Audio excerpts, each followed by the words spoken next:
अस्सलामुअलैकुम। Pakistan economy watch के latest edition में खुश आमदीद। मैं हूं इमरान सुल्तान। मुल्क की मईशत इस वक्त स्टैंड कहां पर कर रही है, खड़ी कहां पर है? हुकूमती मौक़िफ़ रोज़ अव्वल की तरह, पहले तो हम बहुत ज़्यादा इश्यूज़ प्रॉब्लम, लेकिन अब हुकूमत का मौक़िफ़ कि हम सही ट्रैक पर आ गए हैं। 2020 जो है वो इस्तेहकाम का साल होगा, 2020 जो है वो जॉब्स का साल होगा, रोज़गार देने का साल होगा। 2020 जो है वो पाकिस्तान में इन्वेस्टमेंट के हवाले से बहुत बेहतर साल होगा। यकीनी तौर से दुआ हमारी भी यही है कि ऐसा ही हो। लेकिन क्या इस वक्त हालात बदल चुके हैं? पाकिस्तान उस सही सिमत में आ चुका है या नहीं, जिसके ऊपर पूरी की पूरी इकॉनमी जो है वो स्टैंड करना चाहिए? आज के प्रोग्राम में इसी के ऊपर हम बात करेंगे। किस तरह की जो है इन्वेस्टमेंट इस वक्त हो रही है, और जो इन्वेस्टमेंट हो रही है क्या वो वाकई हमारी मुल्क की सनतों के हवाले से बेहतर है? क्या वो वाकई हमारे मुल्क को आगे की तरफ लेकर जा रही है, या मजीद किसी एक खदशात की सूरत हाल जो है इस वक्त आ सकती है इस बिलखुसूस हॉट मनी के हवाले से? आज प्रोग्राम में हमारे साथ मौजूद है जनाब कैसर अहमद शेख साहब। आप मेंबर कौमी असम्बली हैं, नून लीग से आपका ताल्लुक है, और मेंबर भी हैं आप फाइनेंस कमेटी के। कैसर साहब, बहुत शुक्रिया हमें ज्वाइन करने का। उनके साथ जनाब अंजुम निसार साहब, साबिक सदर Karachi chamber of commerce and industry. Anjum Nisar साहब, आपका भी बहुत शुक्रिया। कैसर साहब, पहले तो ये फरमाइएगा कि आज हम खड़े कहाँ पर हैं, क्योंकि 13.25% शरह सूद, 155-56 का डॉलर, पिछले एक साल में ये जो इस्लाहात हुई या इस रिफॉर्म्स जिसे आप कहते हैं, या जो करेक्टिव मेजर्स लिए गए, इसकी कीमत मईशत ने क्या अदा की है? बिस्मिल्लाहिर्रहमानिर्रहीम। शुक्रिया इमरान सुल्तान, आपने मेरा इंट्रोडक्शन करा। इसके साथ साथ मैं आपको ये भी बताता चलूँ कि मैं मुस्लिम लीग के कॉमर्स और ट्रेड विंग का भी प्रेसिडेंट हूँ। ठीक है, तो इसको रिप्रेजेंट कर रहा हूँ। ठीक। अच्छा, ये जो आप कह रहे हैं कि ये कहाँ खड़ी है मईशत, वो तो आपके सामने है कि आज छठे क्वार्टर से खुद फिगर्स हैं कि इंडस्ट्री जो हमारी है लार्ज स्केल वो डाउनवर्ड चल रही है, यानी बदस्तूर नीचे जा रही है। और मईशत हमारी बड़ी अभी यूएन ने कल परसों ही जो 2.1 आई, यानी 2.1% की आपकी एनुअल ग्रोथ 2020 में 2.1 हो जाएगी। पहले 2.7, 2.4 मुख्तलिफ और गिरी है। तो अब इसके बाद अच्छा इन्फ्लेशन जो है आप देख ही रहे हैं कि जो सेंसिटिव प्राइस इंडेक्स है वो खुद स्टैटिस्टिक डिपार्टमेंट 20% कह रहा है, यानी खाने पीने की चीज़ें, और वो और बढ़ रही हैं, जो आटे का और जो इसके अलावा बाकी आप देख रहे हैं कि किसी भी जगह कोई इंप्रूवमेंट नहीं। ये कहते हैं, ये खुश हो रहे हैं कि हमारी इंपोर्ट कम हो रही है और हमारा बैलेंस ऑफ ट्रेड और बैलेंस ऑफ 73% इंपोर्ट कर्टेल हुई। अब बताइए कि मुझे इंपोर्ट में क्या चीज़ है, हमारी इंपोर्ट में क्या चीज़ है? खाने पीने की चीज़ें हैं हमारी इंपोर्ट में, रॉ मटेरियल है, मशीनरी है। किसी भी मुल्क में दुनिया में मुझे इस समय वज़ीर मतलब खुश हो रहे हैं, और हमारे सारे इकोनॉमिक इंडिकेटर्स उनको ये बता रहे हैं। बार बार एक ही बात करें, एक्सपोर्ट बढ़ जाती तो कोई खुशी की बात थी। ठीक है, आप एक्सपोर्ट तो 3% भी नहीं बढ़ी, ये 35%। मतलब आपने 73% इंपोर्ट कर्टेल की और एक्सपोर्ट आप 3-4% बढ़ी है। 3% एग्जैक्टली जो लेटेस्ट फिगर्स है। और उसके साथ साथ मैं आपको ये बताऊं ना, 35% आपने डिवैल्यू कर दिया, अपनी करेंसी डिवैल्यू की। अब उससे तो हर चीज का महंगाई हमारे यहाँ जो 5.5-6%, बल्कि 5.7% आपने पॉलिसी रेट बढ़ाया, शरह सूद बढ़ाई, 13.25% पॉलिसी रेट हो गया।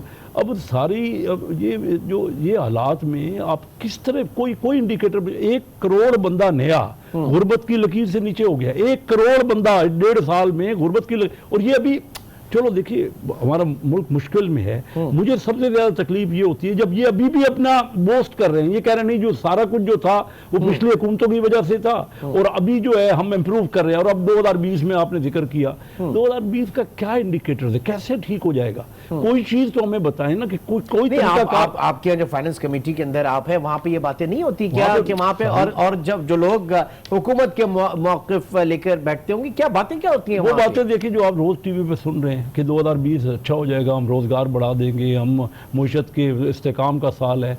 तो इनको ये समझ नहीं आ रही। देखना, 5.5 ट्रिलियन यानी 5500 अरब रुपए इन्होंने रेवेन्यू अपना मुकर्रर किया। पहले 6 महीने में तो कम कर दिया, पहले 5.2। अब और कितना कम करें? मैंने तकरीर अपनी, मेरी जो बजट तकरीर देख लिया, अब 2080 अरब 6 महीने में हासिल हुआ। अब बाकी 3000 जो है 400 अरब और हासिल करना है। अब कम ही करना पड़ेगा ना, क्या है, कुछ भी नहीं होगा, तकरीबन 500-700 अरब का डेफिसिट हो जाएगा। अंजुम साहब, ये तो चले एक सियासी बंदे, ठीक है, एक सियासी शख्सियत है, एक पॉलिटिकल पार्टी को कर रहे हैं, लेकिन जाहिर है कि प्रेजेंस, इससे पहले ही हैड बीन चेयरमैन जो आपकी स्टैंडिंग कमेटी, कायमा कमेटी के चेयरमैन भी रहे, और चूंकि असद उमर साहब भी उस कमेटी के मेंबर रहे, इस तनाजुर में प्रोग्राम में आपकी इफादियत जो है बहुत ज्यादा अहमियत की हामिल है। अंजुम साहब, आप फरमाइए कि पिछले 15-16 महीनों में हमने क्या खोया, क्या पाया? जो तब्दीली की बात की थी, ये तब्दीली किस तरह की आई है मुल्क की मईशत के हवाले से? देखिए, जहाँ तक आपने बात की है कि क्या खोया क्या पाया, मेरा ख्याल है ज़्यादातर इंडिकेटर जैसे कैसे शेख साहब ने बात की और इकोनॉमिक से बात की, पॉलिटिक्स में तो मेरे ख्याल है बात नहीं हुई है। जहाँ तक इकोनॉमिक इंडिकेटर्स हैं, ऑब्वियसली कोई भी इंडिकेटर सवाए अगर आप कहते हैं इंपोर्ट के, या जैसे हम एफडीआई पे बात करते हैं शायद एफडीआई में इजाफा हुआ, वो भी किन उसके ऊपर उसमें भी आएंगे। इंपोर्ट अगर 73% इंपोर्ट आपने कर्टेल किए एट व्हाट कॉस्ट? देखिए हाँ जी, और देखना ये होता है कि क्या मुल्क में ग्रोथ, जीडीपी ग्रोथ देखनी होती है, और उसके नतीजे में आपने देखा ये जैसे बात की कि कम से कम ये पिछले 8 महीने से कंटिन्यूस हम लार्ज स्केल मैन्युफैक्चरिंग सेक्टर जो जीडीपी का बहुत कंट्रीब्यूट करता है, तकरीबन 18%, उसके अंदर नेगेटिव ग्रोथ देखी है। नवंबर भी नेगेटिव ग्रोथ है, दिसंबर के फिगर्स भी आ जाएंगे। तमाम तर डिवैल्यूएशन के बावजूद आपकी जो एक्सपोर्ट, जैसे कैसर साहब ने कहा, एक्सपोर्ट्स के अंदर अगर 35% हमने डिवैल्यूएशन की थी, कहीं ना कहीं हम ग्रोथ देखते। मकसद भी यही था कि इंपोर्ट को कर्टेल किया जाए, लेकिन आज भी आपने अखबार में बयान देख रहे होंगे, मुख्तलिफ चैम्बर्स एसोसिएशन के जो प्रेसिडेंट्स हैं, जो कॉन्फ्रेंस हुई है, उन्होंने ये कहा कि मौजूदा सूरत हाल बेहतर नहीं है, सूरत हाल अच्छी नजर नहीं आई। उसकी वजूहत ये, जब तक आपके मौजूदा इंटरेस्ट रेट्स है, ये मैं मना कहता हूँ, आज फिर कह देता हूँ, कोई माए मशीयत ये बता दे कि मौजूदा सूरत हाल जो डिस्काउंट रेट 13.5% है, मतलब कि आपके इंटरेस्ट रेट 16 से 18% के दरमियान, depending on the profile of the company, आप इस रेट पे मौजूदा इंडस्ट्री नहीं चल सकती। अगर ये रेट बेहतर होते तो आज हमारी एक्सपोर्ट्स या डोमेस्टिक परफॉर्मेंस बेहतर होती, लार्ज स्केल मैन्युफैक्चरिंग सेक्टर बेहतर होता। 1 करोड़ की बात कर रहे हैं, मैं कहता हूँ 60-70 लाख बंदा भी अगर पॉवर्टी लेवल से नीचे चला जाए, जो आप कहते हैं हम जॉब्स क्रिएट करेंगे, तो मुल्क की माशी सूरत हाल बेहतर नहीं है।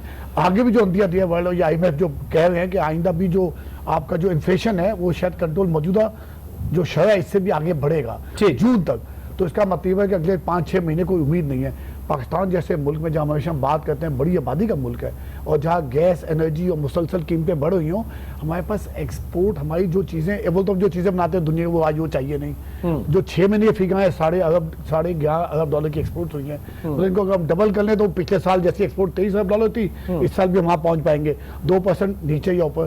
तो इतने बड़े डिसीजंस लेने के बावजूद जाएंगे गवर्नमेंट के पास कोई प्लानिंग का या तो फुकदान नजर आता है। नहीं, प्लानिंग जो देखे ना, वो 13.25% आप देख रहे होंगे ना, हॉट मनी की बड़ी बात हो रही है, ट्रेजरी बिल्स के अंदर जो है तकरीबन $2 अरब आ चुका है, और अभी जो बात की थी शायद मूड ये नजर आ रहा है कि $5 अरब तक का है ना। ये बताइएगा कि ये क्या, ये कौन सा रुझान है, ये किस तरह के, मतलब पाकिस्तान में इससे पहले कभी ऐसा नहीं हुआ। आज हम देख रहे हैं कि वहां से 1-1.25% के ऊपर आप US UK से लें और बोरो करें, और यहाँ पे आप स्प्रेड उठाएं 9-9.25% का मजे से। तो ये पाकिस्तान के अंदर तो नहीं आ रहा ना ये पैसा, ये तो आ रहा है और फिर वही गोरे जो है वो कमा रहे हैं। और उसके अलावा इसका कौन बर्डन किसके ऊपर आ रहा है? लेकिन ना ये बजट का जो हमारा खसारा आएगा, लेकिन 13.25 पर जब डॉलर, और इस वक्त पिछले 6 महीने से पाकिस्तान का रुपया और डॉलर एक ही सतह पे है ना, जब या तो फर्दर डिवैल्यूएशन हो जाती तो वो तो नेट कमा रहे हैं, और वो उसका बोझ जो है, जो बजट खसारा हो रहा है वो इतना ज़्यादा हो रहा है। सारा तरक्याती बजट खत्म हो गया, कोई तरक्याती बजट नहीं है, और उसके बावजूद जब 13.25% हुकूमत भरेगी, सबसे ज्यादा कर्जा हुकूमत ले रही है, तो उसमें इतना बड़ा खसारा हो रहा है, डेट प्रोफाइल खुद ब खुद बढ़ गया। नया मिनी बजट भी डेफिनेटली आएगा, और उसके बाद इतना बड़ा तारीख का हाईएस्ट बजट का खसारा होगा, क्योंकि ये अभी तक तो डेवलपमेंट कर ही नहीं रहे, कुछ भी नहीं कर रहे, और इतने बड़े इंटरेस्ट रेट पे। अब मुझे बताइए कि ये कौन सा वाइबल है, इसमें नुकसान किसको हो रहा है? हुकूमत पाकिस्तान को नहीं। अगेन अंदर की बात है, मैं जानना चाहूंगा स्टैंडिंग कमेटीज के अंदर वहां पे भी ये चीजें डिस्कस होती हैं कि नहीं होती है, कि जनाब ये हॉट मनी जो पैसा आएगा उसी तरीके से आप उसकी वजह से आपको लामाला इंटरेस्ट रेट ऊपर रखना है, आप नीचे करेंगे और उसके बाद आप देखेंगे कैसा छुमंतर होता है। आप दुरुस्त कह रहे हैं, ये बहुत ज्यादा थ्रेड बेस्ड डिस्कस, लेकिन मसला ये है कि हमारे जो PTI के ज़्यादातर लोग हैं ना, फाइनेंस कमेटी में भी वो थ्योरी के आदमी है, कोई एक भी प्रैक्टिकल उनमें से मेंबर नहीं है।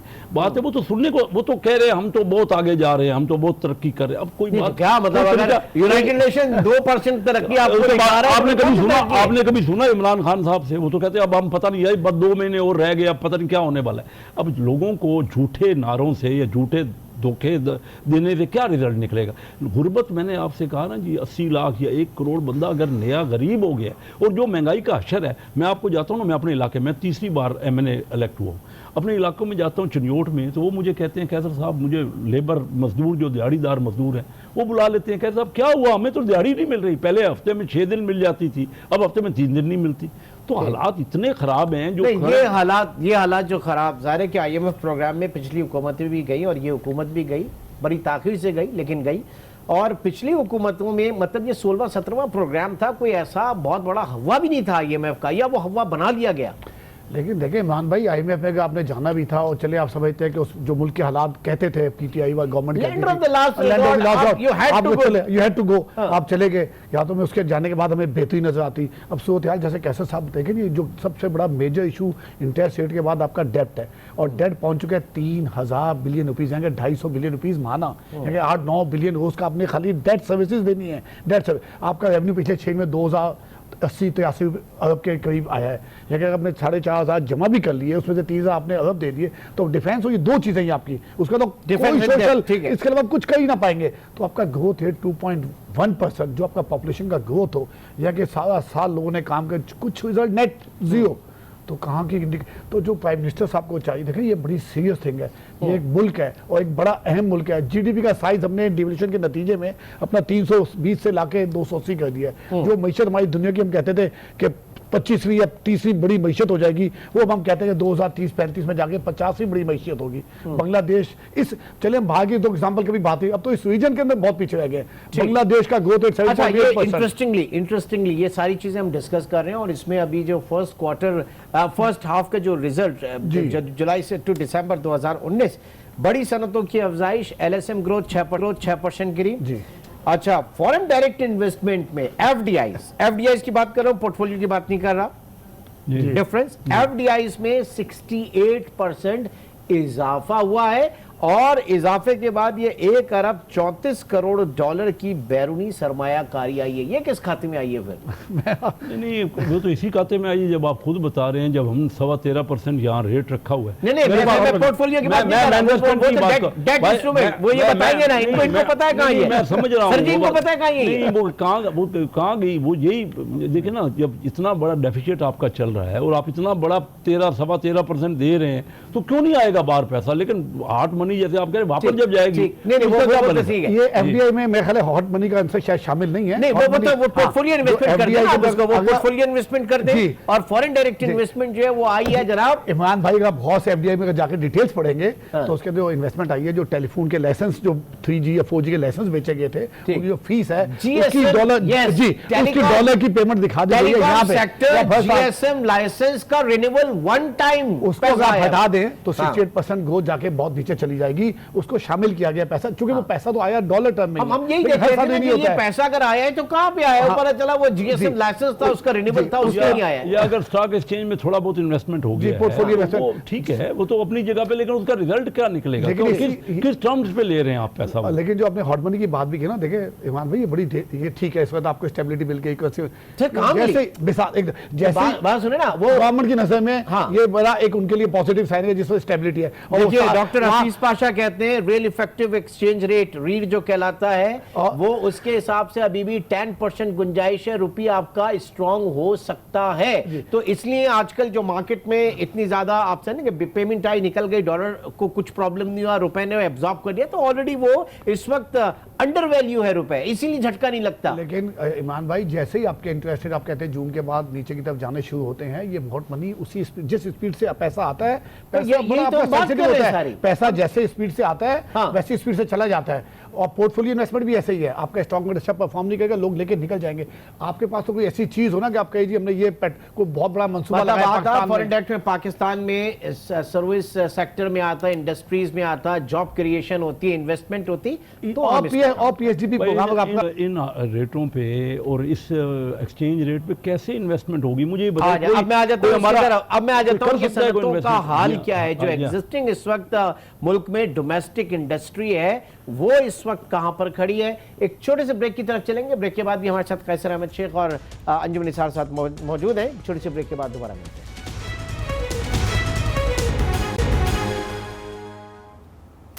Welcome back. कैसर अहमद शेख साहब और अंजुम निसार साहब इस वक्त हमारे साथ मौजूद हैं। कैसर साहब, ये बड़ा मसला हो रहा था पिछले 1-1.5 साल में, जो प्रॉब्लम आया सबसे बड़ा कि नैब जो है वो काम नहीं करने दे रहा। नैब की वजह से जो बिजनेस कम्युनिटी है, सनतकार बड़े डरे हैं, डर खौफ से उनका शिकार है। फिर ब्यूरोक्रेसी के हवाले से भी बात हुई और फिर रिलीफ भी मिला। क्या किस हद तक ये परसेप्शन था कि वाकई जो है वो नैब की वजह से लोग काम नहीं कर पा रहे हैं, और अगर ये रिलीफ मिला है तो अब फिर इकोनॉमिक एक्टिविटी आप किस तरह से देख रहे हैं जनरेट होगी? ये मामला क्या है? देखिए, बिल्कुल नैब का जो असल में पीटीआई हुकूमत ने जो परसेप्शन किया, उन्होंने कहा जी हमने अकाउंटेबिलिटी करनी है, एहतसाब करना है, नैब को इसके ज़िम्मे लगा दी। देखिए, मैं आपको बताऊं, पिछले 40 साल से पाकिस्तान की कौमी आमदनी का 10% हिस्सा डॉक्टर महबूब हक साहब ने उस वक्त कहा था, कम से कम 10% हिस्सा corruption, miss appropriation, under investment, smuggling हो रही है, 40 साल से हो रही है। ठीक है, वो आज के हिसाब से 4,500 अरब रुपए सालाना बनता है। ठीक है, एक रफली मैं आपको एस्टिमेट बता रहा हूँ। ठीक है, अब उसमें से नैब तो 75 अरब ज्यादा सालाना वसूल कर रही है, बाकी 4,430 अरब के लिए तो कोई इदारा नहीं है आपके पास। सही तो है। ये इन्होंने जो कहा नैब, इन्होंने वसूल क्या कर लिया, ये इन्होंने तो सारा अपना परसेप्शन या सारा जो तहरीक इंसाफ का था कि हम अकाउंटेबिलिटी करेंगे, हम पकड़ेंगे, ये मैं असद उमर से कह रहा हूँ, बार बार मुझे हमें कहते थे, उन्होंने कई हेडलाइनें लगवाई कि बाहर की जो प्रॉपर्टी बनी हुई है हम उन सबको वापस लाएंगे और ये करेंगे, कई हेडलाइन। फर्क क्या, पहले मेरे ख्याल से आप जब चेयरमैन थे, आप जब स्टैंडिंग कमेटी के चेयरमैन थे, और उस वक्त उसके बाद जब पीटीआई हुकूमत में आई और फिर जो स्टेटमेंट ऐसे आने शुरू हुए कि हमें नहीं पता था कि मुल्क की मईशत इतनी खराब है, तो क्या आप लोग शेयर नहीं करते थे रिपोर्ट्स वगैरह? क्या वाकई असद उमर साहब को नहीं पता था कि इकॉनमी की क्या, मतलब आप बताएं ना जरा। इमरान साहब, क्या कोई भी पाकिस्तान में ये हमारे जो फिगर्स है, क्या कोई सीक्रेट है? आज की फिगर आपसे कोई कहेंगे क्या इकानमी की हालत है, नहीं पता लगे। ये इतनी यानी मुज़हका खेज बात है। तो मैं ये तो कह रहा हूँ कि ये कहते थे कि हम 200 अरब डॉलर बाहर पड़ा है, बैंकों में पड़ा है, वो वसूल कर लेंगे, हम ये फलां टैक्स जो है भरमार हो जाएगी, क्योंकि इनके पास तो कोई किसी की प्लानिंग नहीं थी ना। तो मैं कहना ये चाह रहा हूँ कि ये नैब का जो सिर्फ डर डाला ना, लोगों की पगड़ियाँ उछाल दें, किसी को यहाँ क्यों ब्यूरोक्रेट या बिजनेसमैन या बाहर से कोई पैसा लाने वाला क्यों यहाँ आए? जब आपने उसकी पगड़ी उछालनी है तो कोई रिजल्ट तो उससे निकला नहीं। अच्छा कर रहे हैं, मैं समझ, हम पहले दिन से यही कह रहे थे, ठीक है। इससे पहले मुशर्रफ दौर में भी ये उन्होंने किया था, रिजल्ट नहीं निकला उससे। जितनी आपने पाबंदियां लगाएं, सिस्टम वसूल होना चाहिए, जो रेवेन्यू बने। लेकिन अब तो रिलीफ मिला ना, अब तो रिलीफ मिला। अभी तो सिर्फ ये पेपर पे आया है ना, अभी रिलीफ तो कोई हमारे कोई असेंबली में अभी तक इसकी कोई किसी किस्म की कोई ला तो नहीं बना ना, वो तो नोटिफिकेशन आया। ठीक है, सिर्फ अंजुम साहब कितने लोग वाकई डरे हुए थे? वो मतलब सिर्फ एक यही डर खौफ था, या फिर जो आप हार्डकोर जो बात कर ले इकोनॉमिक कंडीशंस थी उसकी वजह से लोग हेजिटेट हो रहे हैं? इकोनॉमिक सूरत अपनी जगह वो तो परेशान कुन थी और है, और अगले कुछ मुझे लगता है 2 साल में जैसे वर्ल्ड बैंक देते IMF और नैब का भी खौफ यकीनी तौर पे अपनी जगह था। और अभी जब तक ये पास नहीं होता असेंबली से, ये रहेगा, क्योंकि कह देना अमल में और ना होना, और ये उसकी वजह से कई लोग अपनी जो इन्वेस्टर्स होते हैं या आना चाहते हैं, वो खौफ की वजह से फिर उस हिसाब से काम। लेकिन भैया ये कहना है, जबकि अब ये गवर्नमेंट ने क्लैरिफाई कर दी है, हमें ग्राउंड रियलिटी पे देखना चाहिए। हम देखें अपनी इनकम कहाँ से बढ़ा सकते हैं, या तो आपकी एक्सपोर्ट्स बढ़े, डॉलर आपको चाहिए, अगर एक्सपोर्ट्स आपकी बढ़नी हुई है, तमाम तर कोशिशें के बावजूद आपकी, और एक्सपोर्ट्स कैसे बढ़ेंगी? कराची के जो कराची पाकिस्तान जो डेटा लेटेस्ट आया उसके अंदर हमें खुद हैरानी हुई कि कराची तकरीबन 52% करीब एक्सपोर्ट खाली कराची से जा रही है, पंजाब से, लाहौर से 30%, बाकी फैसलाबाद से 52%, आधा जो आपकी कंट्रीब्यूट करता है एक्सपोर्ट्स को, वहाँ एनर्जी, गैस और सूरत हाल का आपको पता है क्या सूरत हाल है। इन एनर्जी कॉस्ट पे, मौजूदा इन्फ्लेशन रेट पे, मौजूदा इंटरेस्ट रेट्स पे आप एक्सपोर्ट और एक्सपोर्ट्स करने को है क्या? जो मतलब डोमेस्टिक इकोनॉमी, डोमेस्टिक सनतें जो आपकी वो, अच्छा डोमेस्टिक इकोनॉमी देखें, डोमेस्टिक इकोनॉमी अब 3 एरिया सब, एक तो एग्रीकल्चर सेक्टर से, एग्रीकल्चर सेक्टर की परफॉर्मेंस आपके सामने है। कॉटन, आटे का बोरान, चीनी का बोरान, कॉटन का आप देखें, कॉटन इन मौजूदा रेट्स पे अगर 8.3 बिलियन अब तक पहुंची है जनवरी, जो कल तक का फिगर था, जो हम 12.2 पे एक ज़माने में पहुंचे हुए थे, यहाँ के आप अब उसको इंपोर्ट करने जाएंगे। गंदम आप इंपोर्ट करने जा रहे, जो आप जबकि प्रोवाइडेड के गंदम की शॉर्टेज नहीं है, गंदम की शॉर्टेज नहीं है, मिसमैनेजमेंट, बैडली मिसमैनेजमेंट। कजर साहब, ये मिसमैनेजमेंट की शॉर्टेज है नहीं, आपने इंपोर्ट के लिए भी मंजूरी दे दी, तो पहले एक्सपोर्टर ने कमाया, फिर बीच में मिडिल मैन ने कमाया, अब इंपोर्टर कमाएगा, इंपोर्ट का माल आ जाएगा। स्मगलिंग हो रही है, फिर आपने एक्सपोर्ट कर दी, और सबसे बड़ी बात, इस हुकूमत को कोई फिक्र नहीं, 10 दिन यहाँ पे ट्रांसपोर्ट बंद रही। अब ट्रांसपोर्ट बंद होने क्यों आपके दौर में नहीं बंद होती थी क्या? हमारे दौर में हम फौरन उसका हल निकालते थे ना। 10वें दिन गवर्नर साहब देखिए ना क्या हुआ, क्या उन्होंने क्या बात की थी, क्या मसला था? इस गवर्नमेंट पहली मर्तबा तो नहीं हुआ ना ट्रांसपोर्टर्स, तो मतलब अगर हमारे दौर में हुआ तो वो भी गलत हुआ। देखिए 50 अरब रुपए मुल्क की इकानमी का आप नुकसान कर दो, परवाह किसी को नहीं है। ये चीजें फौरी अटेंड, अव्वल तो ऐसी लाजमी सर्विसेज की स्ट्राइक होनी नहीं चाहिए, इजाजत ही नहीं होनी। एसेंशियल सर्विस एक्ट लगाइए सर, और उसके बाद अगर है देखिए ना, ये जो कुछ भी हुआ, एक तो गंदम की वैसे ही शॉर्टेज हो गई और सिंध ने प्रोक्योर ही नहीं की। यहाँ नहीं तो सिंध गवर्नमेंट कह रही है फेडरल ने पैसा नहीं दिया ना, फेडरल पैसा देती तो सिंध प्रोक्योर करती ना। नहीं वो तो ये कह रहे हैं। नहीं वो ये क्या कह रहे हैं, वो खुद इन्होंने प्रोक्योर नहीं की, इन्होंने कहा हमारे पास अब सरप्लस है। ये तो अच्छा। खुद ही ये कह रहे हैं ना। और फिर ट्रांसपोर्ट, ये खुद तो कल ही बयान दे रहे थे कि अच्छा लॉन्ग टर्म में सर, लॉन्ग टर्म में क्या होना चाहिए? जो ट्रांसपोर्टर वाला मसला है ना, ये आप क्यों नहीं जान छुड़ाते? आप शेख रशीद साहब बड़े एम्बिशियस हैं, आप रेलवे ट्रैक को फाल कीजिए, फ्रेट सर्विस को फाल कीजिए, आप जान छुड़ाइए। भाई ये बहुत हुई है, देखिए चाहे वो पिछली गवर्नमेंट में हुआ था तब भी गलत था, आज हुआ तब भी गलत है, क्योंकि वो डायरेक्ट हिट करता है इकोनॉमी को। 10 दिन का मतलब ये है, मैं ये मैसेज पढ़े हुए, चूंकि मैं खुद चेयरमैन हूं FMCG प्रोडक्ट्स का, जो फूड आइटम थे किन्नू के, खुशाब से 8 कंटेनर आए थे, उसने मॉरिशस एक बंदे ने बड़ी मुश्किल से मेहनत की, कंपनी ने, वो वहां गए विजिट की, जब ऑर्डर लेके आए हैं उनके 8 कंटेनर पोर्ट पर वहीं पे पड़े हुए, खराब हो गए। अब वो जब पहुंचे वो कहेंगे पाकिस्तान से तो चीटिंग होती है, वो चीटिंग तो नहीं थी, वो तो माल फ्रेश था, वो 10 दिन यहाँ पड़ा। तो ये एक छोटे इंडिकेटर, वो था $3 लाख का माल, लेकिन $3 लाख माल जाके 3 मिलियन बनता, फिर $6 मिलियन बनता। अब हमारा हमेशा के लिए मॉरिशस में क्या इमेज रह गया, इतनी मुश्किल से वहां जाके मेहनत की। तो इसका जिम्मेदार कौन है सर? ये मुतल्लिका, ये देखिए ये बड़ी सीरियस, जैसे आपने बात की, ये तो नेसेसरी, इसमें कोई सिंपल बात करो ना, आप हटाएं इसको। अभी ये सारी चीजें आप सबसे पहले इसको हंगामी बुनियाद पे फ्रेट सर्विस ताकि जान छूटे हम लोगों की। सबसे बड़ा हर्डल जो है ना हमारा ब्यूरोक्रेट है, किसी चीज को मूव ही नहीं करने दे रहा। कोई छोटा से छोटा काम भी आज भी आपका नहीं हो सकता। अच्छा नहीं, वो बात नहीं, वो ब्यूरोक्रेट जो बड़ा डरा हुआ है, बहुत खौफजदा है, डरा हुआ अपनी जगह पे। हमारे काम तो देखिए, जो भी बाहर का इन्वेस्टर आता है, इन्वेस्टर आता है बाहर का, वो ये कहते हैं कि आपके यहाँ रेड टेप में कोई काम मूव ही नहीं होता किसी किस्म का भी। मैं खुद कोरिया वाले मेरे साथ जॉइंट वेंचर उन्होंने किया यहाँ, वो कहते हैं आपके यहाँ क्या है, वो इंडिया में चले गए, सारी इन्वेस्टमेंट उन्होंने इंडिया में, हमने शुरू की उनसे, LG ग्रुप से आके इन्वेस्टमेंट उनसे करवाई, वो इंडिया चले गए। जापान वाले यहाँ आते नहीं, जिस भी दुनिया के मुल्क में जापान या कोरिया ने इन्वेस्ट किया है वो डेवलप हो गया। हमारे यहाँ तो बाहर देखिए ना, अपना मुल्क का अपना सनतकार तो तैयार नहीं है, इतने ऊंचे। आप वाटर कोर्स यूज कर सकते हैं सर, आपके पास इतना बड़ा चैनल है वाटर कोर्स यूज करने का पूरे पाकिस्तान के। देखिए ना 1990 में इंडिया की मईशत 4 गुना थी पाकिस्तान से, आज वो 8.5 गुना हो गई। मैं आपको बताऊं कि डॉक्टर महबूब हक साहब मेरे दोस्त थे मरहूम, वो यहाँ वजीर ख़जाना थे, और मनमोहन सिंह इंडिया में, ये दोनों आपस में क्लास फेलो थे। मुझे डॉक्टर महबूब हक साहब ने कहा कई बार कि वो फ़ोन करते हैं मुझे और पूछते हैं पाकिस्तान आगे जा रहा है, इंडिया को मैं कैसे आगे करूँ, फाइनेंस मिनिस्टर, ये वक्त था। आज इंडिया देखिए ना कि दुनिया पूरी की सारी इन्वेस्टमेंट वहाँ आ रही है। वो हालांकि एक सवाल सर, एक सवाल मैं बड़ा मेरे ज़हन में था, काफ़ी याद आ गया मुझे। IMF के रिलीजन में है फ्लेक्सिबल एक्सचेंज रेट, ठीक है जी, फ्लेक्सिबल एक्सचेंज रेट, और PTI हुकूमत के आने के बाद सबसे पहला काम ये किया कि करेंसी डिवैल्यू करें। तो डार साहब ने ऐसी क्या गीदड़ सिंगी उनको सुंघाई थी कि 5 साल IMF प्रोग्राम में भी रहे और डॉलर को 105 के ऊपर भी रखा। वजीर खजाना जो है वो एक्सचेंज रेट के ऊपर बात कर रहा है, मतलब आवे का आवा बिल्कुल बिगड़ा हुआ था आपके दौर में। रिजर्व भी हमारे कम नहीं हुए, उसके अलावा रिजर्व तो ये भी मेंटेन कर रहे हैं, रिजर्व आ रहे हैं ना आपके, लेकिन ये तो ऊंचे रेट पे कर रहे हैं ना। हमने तो करेंसी को डिवैल्यू नहीं किया ना, हमने तो ठीक है कि उठाया बाजार से जरूर डॉलर को मुस्तकम करने के लिए। सवाल यहाँ पैदा होता है कि फाइनेंस मिनिस्ट्री का ये काम नहीं है, ये काम है स्टेट बैंक का कि डॉलर रुपये पैरिटी के ऊपर। नहीं काम है, बिल्कुल उन्हीं का काम है। तो डार साहब भी अगर कर रहे थे तो गलत कर रहे थे, डार साहब कर रहे थे, गलत कर रहे थे उस वक्त, और वो बात हुई खुल के, क्योंकि देखिए ना ये ऊपर से जाहिर तो नहीं करते थे ना, एक्चुअली तो स्टेट बैंक को इंटरवीन हो रहा था, उसमें कोई शक नहीं। तो आज भी वही फाइनेंस मिनिस्ट्री जो है, लेकिन आपका फाइनेंस मिनिस्टर कहाँ से आता है?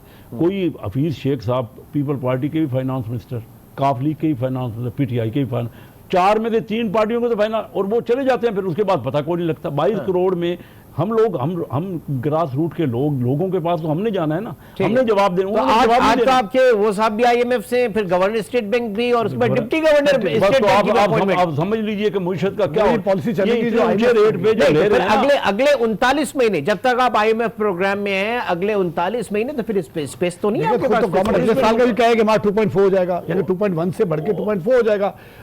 गवर्नमेंट का जब खुद अपना टारगेट सेट करती है कि हमारी एक्सपोर्ट्स अगर 27 अरब डॉलर होंगी, 27 अरब डॉलर अगर हो भी गई, अगर कमाल हमने कर भी लिया, हम कहाँ खड़े हैं? यानी बांग्लादेश का शायद हम आधा भी ना रह जाए एक्सपोर्ट।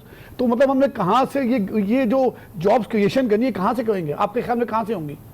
आप बता दें। आपका इंडस्ट्री परफॉर्म नहीं कर रही। आप आज कराची में इंडस्ट्री लगाने जाएं, आप जमीन 1 एकड़ लेने जाएं तो 30, 40, 50 करोड़ से ऊपर, क्योंकि आपके जमीन पे ही आपकी इन्वेस्टमेंट लग गई, या फिर आप भाव करने जाएंगे। अगर आपने 100 करोड़ का प्लांट लगाना है, 50 करोड़ आपका सिक्योरिटी भी है, आप 50 करोड़ भाव करने जाएंगे। आपको इंडस्ट्री बता दें, जो बड़े बड़े ग्रुप आए थे, जो मैंने एक ऑटो सेक्टर की मिसाल ले लें, 20 ग्रुप के कई एप्लीकेशन दी गई थी पिछली गवर्नमेंट के अंदर। अच्छी फिजा थी, अच्छी एनवायरनमेंट थी, ग्रोथ हो गई थी। जब आज वो प्रोडक्शन में आए हैं तो मुल्क के हालात अनफॉर्चुनेटली बदकिस्मती से वो नहीं है। तो जब वो सेक्टर अपना वो परफॉर्म नहीं करेगा, वो डेट में चाहो कई एक्चुअली बैकअप हो जाएंगे, वो नहीं परफॉर्म। आपका जो कैपेसिटी होती है इंडस्ट्री, एक सर्टेन कैपेसिटी पे चलाना होता है। जब उससे आप बहुत नीचे चले जाते हैं, अगर 70-80% आप नहीं परफॉर्म कर रहे और 40 से 50% परफॉर्म करते हैं, आप नुकसान में कंटिन्यूस चले जाते हैं। और आगे जब आप देखते हैं 2-3 साल तक रोड मैप अच्छा नहीं है, तो गवर्नमेंट शुड क्रिएट, अच्छा वो एनवायरनमेंट भी नहीं है। आपकी जब सारा दिन न्यूज़ ऐसी आएंगी, या उधर से IMF कह रहा है 2.1 और अगले 24 महीने का कोई ग्रोथ रेट आपको सामने नजर नहीं आ रहा। और जॉब्स, सबसे बड़ा मसला गुर्बत का है। गुर्बत का मेरे ख्याल में ये बहुत बड़ा गवर्नमेंट को देखना चाहिए। दरमियाना business sector, corporate sector losses के साथ एसएमईज को आप प्रमोट क्या हाल है? और एसएमईज ज़ाहिर के 13-14% और वो ये तो पॉलिसी 14% मिलता ही नहीं, 17-18% बनाएंगे। कोई परमिशन है कि एग्रीकल्चर पे 18.5% आया है। एग्रीकल्चर बैंक 18.5 पे, आज काश्तकार को 18% पे दे रहे हैं। ज़रूरी तरीका है। और वो किस बुरी हालत में, आप बैलेंस शीट देखें, क्या करें आप, क्या एग्रीकल्चर बढ़नी है तो बढ़ेगा, एक छोटे से ब्रेक की गंदम और कॉटन क्या बढ़ेगी? एक छोटे से ब्रेक के बाद दोबारा मिलते हैं।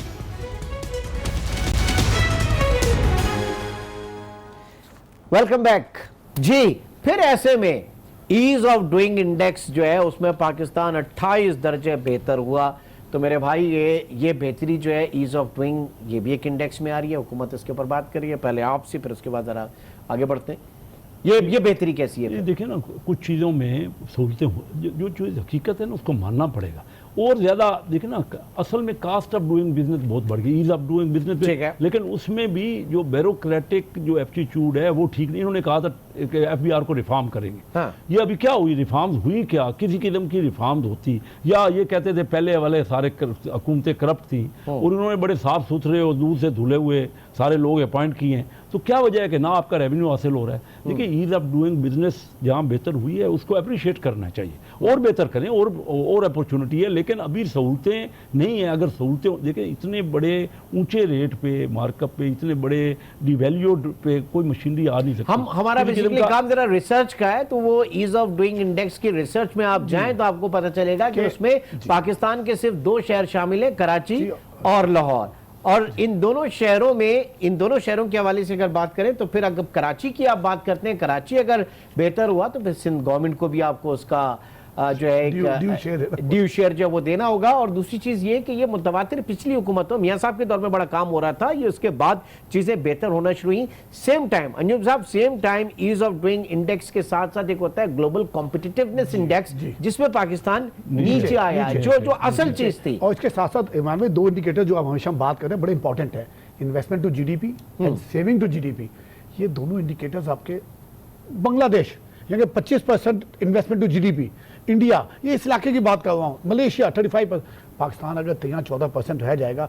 इन्वेस्टमेंट टू GDP क्या होता है? आपके पास फाजिल सरमाया होगा तो आप वही इन्वेस्ट करेंगे, सेविंग आपके पास अच्छा होगा तो आप, जब सेविंग आपका लोएस्ट रेट है, आज भी गवर्नमेंट ने एक नोटिफिकेशन दिया है, ठीक है, उसके अंदर गवर्नमेंट के FTF के अंदर हमें वो चेक करना है कि जो 4 ट्रिलियन सेविंग्स में पड़े हैं किसके पड़े हैं, होना चाहिए चेक एंड बैलेंस चाहिए, गलत पैसा नहीं होना चाहिए, ठीक है। लेकिन एट द सेम अगर इससे भी हरास वो फैलेगी, लोग पैसा निकालेंगे तो आपका सेविंग रेट और नीचे जाएगा। आप लोगों का एक सबसे बड़ा मसला जो स्मॉल ट्रेडर्स के हवाले से एसएमएस ज़ाहिर के हमने डिस्कस किया, शनाख्ती कार्ड का जो सबसे बड़ा मसला सही आता है, शनाख्ती कार्ड का इस वक्त इकोनॉमी को डॉक्यूमेंट करने की समझ ही नहीं आती। देखिए, मैं मसलन कोई इंडस्ट्री पे माल बनाता हूँ, मुझे पता नहीं किसको, मेरे से लेने वाला कोई नहीं है, क्योंकि जो छोटा ट्रेडर है, दरमियाना जो होलसेलर भी है, वो उसके पास तो है नहीं, इतना हाई रेट रख दी है, टर्नओवर पे अगर 1.5% था, अभी इन्होंने 0.5% की है। उनको समझ आ जानी चाहिए थी। और अभी भी जब तक उनको डर है कि एक बार हम FBI ने हमें पकड़ लिया तो वो तो हमें छोड़ेंगे ही नहीं, क्योंकि वो तो खामखा का वहाँ पे कल वजीर आजम से मिले हैं ना सब, रिजल्ट क्या निकला देखो, वजीर आजम से तो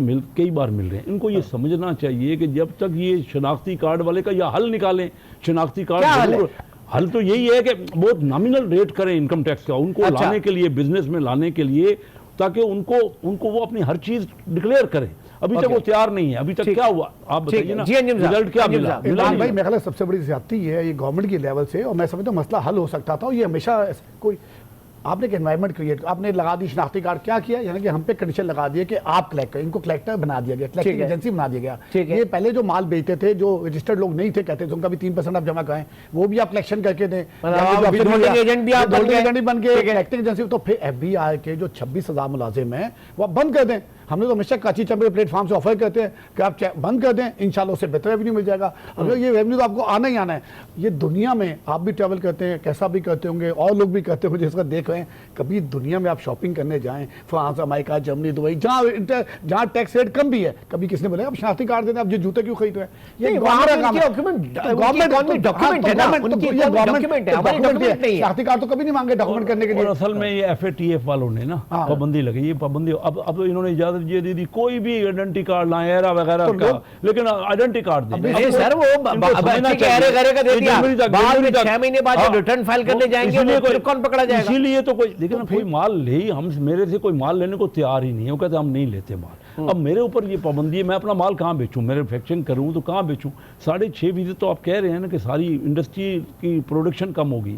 ये सारे मामलात हैं जो मिल जो शनाख्ती कार्ड वाला लाजमी इनको कोई हल निकालना पड़ेगा, नहीं तो अभी भी आप समझते हैं कि वो मसला रिजॉल्व नहीं हुआ? बिल्कुल नहीं हुआ। ये 31 जनवरी के बाद क्या होगा? यही समझ नहीं आ रही है। या तो भट्टा बैठ जाएगा, या लोग वही कार्ड जमा करेंगे, या देखिए इनका क्या कसूर है कि ये कस्टमर आए और बोले माल अच्छा, पहले वो दूसरे माल पेमेंट देने को तैयार है और हम उसको कहें नहीं जी तो पहले शनाख्ती कार्ड लाओ, ये कोई कंडीशन नहीं। और ये बात आज से नहीं, मैंने अपनी बजट स्पीच में भी यही कही कि आपको समझ ही नहीं, आज मुझे असल में ये प्रैक्टिकल लोग नहीं है। बहुत बड़े रिटेल सेक्टर का नाम मैं नहीं लूंगा, उनका फोन आया, उन्होंने कहा जी बात सुनिए, हम 50 साल से कई आउटलेट्स हैं, मुझे कहते हैं पॉइंट ऑफ सेल लगा दे, मेरा मुझ पर 27% सेल टैक्स है। मैं वो जूतों का काम करता हूँ, बहुत बड़ा चेन है पाकिस्तान, तो उनका जो मेरा साथ वाली शॉप है जूते, जो ऑर्गेनाइज नहीं है, जो रजिस्टर्ड नहीं है, या कि मैं लगा दूं तो मैं उससे कैसे कंप्लीट कर पाऊंगा? सही। तो ये एक पूरा सर्कल आप कंप्लीट करें, जब तक सर्कल कंप्लीट नहीं होगा सिस्टम नहीं चलेगा। इन लार्जर कॉन्टेक्स्ट यही वजह है कि हमारी एक्सपोर्ट्स भी नहीं बन पा रही, क्योंकि सारे हमारी प्रोडक्शन कॉस्ट बढ़ गई है, और जो वहां पे हमारी मार्केट लूज हो रही है। और इमरान सुल्तान ये बातें कई बार फाइनेंस कमेटी में हमने कही है, सबको इनको पता,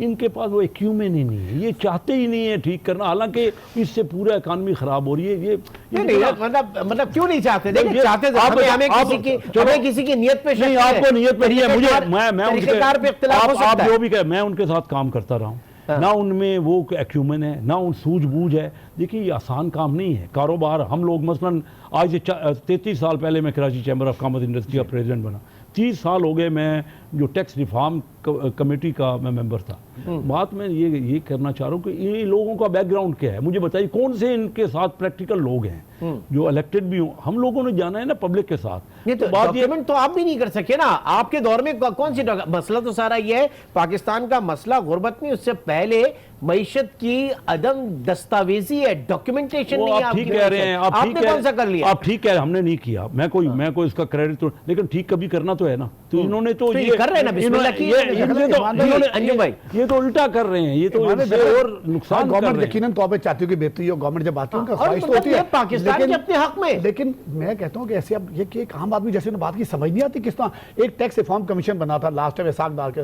दौर साहब, गलत कैसे उससे उस पर पूरे पाकिस्तान का कंसेंसस था, तमाम ट्रेड बॉडीज का, FBI का, चार्टर्ड, तमाम पूरे पाकिस्तान का कंसेंसस था।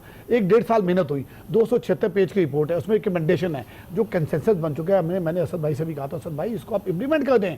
उसमें काफ़ी चीज़ें ऐसी हैं जो मुल्क की इंडस्ट्री का दुआ पहिया फास्ट था, इसमें कौन सी बात है, आप दुआ एक्सरसाइज ना। तो बहरहाल मैं समझता हूँ आने वाला ये जो अगले 6-8 महीने काफ़ी डिफिकल्ट है। इंडस्ट्री का पहिया चलना चाहिए, जो नहीं चल रहा, रुका हुआ है 6-8 महीने नहीं, अगले 2 साल गवर्नमेंट कहती है। और हालात जो है बड़ी बुरी, और कई बुरान आएंगे, आपकी प्रोडक्शन हर जगह। मिसमैनेजमेंट आप ये बताइए कि 5 चीजें जो हुकूमत को, क्योंकि ज़ाहिर है हुकूमत करेगी पाकिस्तान के लिए, मेरा भी पाकिस्तान है, आपका भी पाकिस्तान है, पीटीआई का भी, नून लीग का भी, एमकेएम का भी, पीपल्स पार्टी, सबके लिए पाकिस्तान सबका है। 100%। तो 5 बुनियादी चीजें क्या करनी चाहिए हुकूमत को फौरी तौर पे मईशत के रिवाइवल के लिए? धन मैं आपकी तरफ आऊंगा जी। सबसे पहले तो देखिए ना, इनको कास्ट ऑफ डूइंग बिजनेस कम करनी चाहिए, जो गैस का और ये जो सारा बुरान है, क्योंकि जब तक कास्ट ही कम, इंटरेस्ट रेट को कम करें, कम से कम 1-2% तो कम करें ना, उस तरफ शुरू करें, उससे मॉनेटरी पॉलिसी में कम करें। फिर इनको सहूलतें देनी चाहिए, कारोबार का ये जो ईज ऑफ डूइंग और बेहतर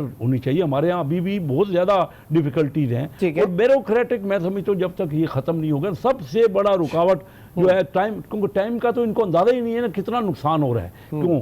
जब तक ये चीज़ें नहीं होंगी, और फिर बाहर से जो जितना भी हुआ ना, हमारे यहाँ वैल्यू एडेड प्रोडक्ट्स नहीं है, हमारे पास एक्सपोर्ट सरप्लस नहीं है, हमें वो इंडस्ट्री लगानी चाहिए। तो रॉ कॉटन भी एक्सपोर्ट करके उसको अपनी एक्सपोर्ट फिगर पे बाहर वाला, मैं आपको बताऊं, दुनिया के किसी मुल्क ने भी तरक्की की है ना, मैंने इन सबको देखा है। चाइना उस वक्त देखा जब बिल्कुल कुछ नहीं था, कोरिया, मैं अभी भी इस वक्त पाकिस्तान कोरिया का जो फ्रेंडशिप है ना पार्लियामेंट, उसका कन्वीनर हूँ। अच्छा। कोरिया ने, उनके पास अपना कोई रॉ मटेरियल नहीं, उन्होंने वैल्यू एडेड इंडस्ट्री लगाई, और जिस जगह देखो ना इन्वेस्टमेंट एसईओ जो एक्सपोर्ट को हमने लेट ग्रोथ सर, मेरा ख्याल है सबसे पहले आपको फौरी तौर पे इंटरेस्ट रेट्स मुल्क में नीचे लाने चाहिए, कॉस्ट ऑफ डूइंग बिजनेस कम होनी चाहिए हमारे को। देखें, और एक्सपोर्ट्स के अंदर देखें, हम 70 साल हमने एक्सरसाइज कर ली, टेक्सटाइल को बिल्कुल सपोर्ट करें, लेकिन टेक्सटाइल आप यहाँ से $15 ले जाएंगे, आप मौजूदा हालात में टेक्सटाइल सेक्टर, IT सेक्टर में अब क्या दुनिया में, आप लास्ट वीक देख लें, दुनिया में 4 बड़ी कंपनी जो $1 ट्रिलियन ईच हो, एप्पल, अमेजॉन,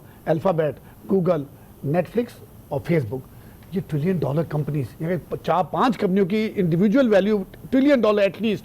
तो आज हमें आईटी, जब देखे दुनिया कहाँ जा रही है, AI आईटी सेक्टर में जाके अपनी जॉब भी क्रिएट होंगी, आपका यूथ भी वहां पे यूज हो जाएगा, आपकी आज इंडिया की एक्सपोर्ट, जब मैं आपसे बात हो, $130 अरब आईटी की एक्सपोर्ट्स हैं, हम $1 बिलियन टच नहीं कर पा रहे, कितने शर्म। तो जबकि यूथ पोटेंशियल मौजूद है, तो मैं समझता हूँ इन चीजों स्ट्रीमलाइन करने की जरूरत है, एक नई पॉलिसी की जरूरत है, और ह्यूमन डेवलपमेंट खुलूस नियत के साथ इंशाल्लाह आने वाले प्रोग्राम में दोबारा आपको ज़हमत दूंगा। कैसर अहमद शेख साहब और अंजुम निसार साहब, बहुत बहुत शुक्रिया। नाजरीन, कोशिश यही है कि जो एनालिसिस है कि इस वक्त पाकिस्तान की मईशत है कहाँ पे, ट्रू रिफ्लेक्शन है क्या, वही हम अपने प्रोग्राम में आपके सामने पेश कर सकें। इंशाल्लाह आपसे फिर मुलाकात होगी। अपना बहुत ख्याल रखिएगा। अल्लाह हाफ़िज़।